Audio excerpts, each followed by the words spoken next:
الرحمن الرحیم السلام علیکم دوستانو، امید لرم تاسو به روغ جوړ او خوشاله وي او ژوند په مزو کې وي. دوستانو ځنګل خلو کوھاٹ کې و فرور خپل بل فرور ورندار ډېر زیاتې په درځي سره قتل کړي دي. ولې قتل کړي څه ګناه کړي او تاسو د خبر باندې ځان خبرول غواړم. چینل مخه تاسو سبسکرایب کړئ، ټاله نشان د سوي چې موږ راتلونکي معلوماتي ویډیو تاسو ته اسانه سره ملي. دوستانو ځنګل خلو کوھاٹ کې و فرور کشر خپل مشر فرور کور ته اوریدل دي.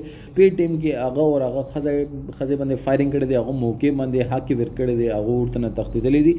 دا مقدمه چې دا چې کومه خزه چې مړه شوله هغه مور په مدعیت کې درج شو. پولیس لګیا دي قتلانو پسې ګرځي، خلای هغه نه دي گرفتار کړي. خو دوستانو مونږ چې کوم دور کې ډېر زیات مشکل دور دا دی کې سروایو کول هم ډېر زیات مشکل دي.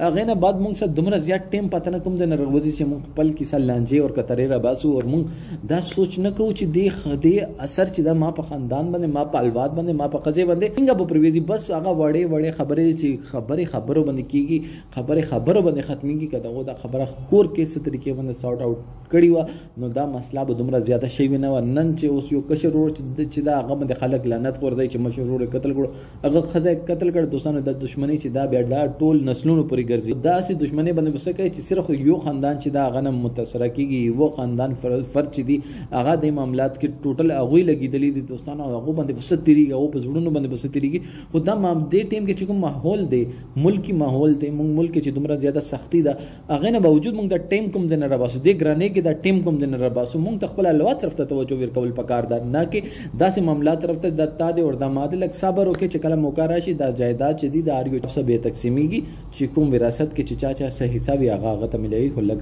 ټنډه لک صبر کوي، هغه نه بعد هر یو معاملات چې د صبر باندې حل کېږي. دوستانو کوم نه ویډیو مو خو خوشوي نو کمنټ سیکشن کې خپل رائے هر ضرور وکړئ. والسلام.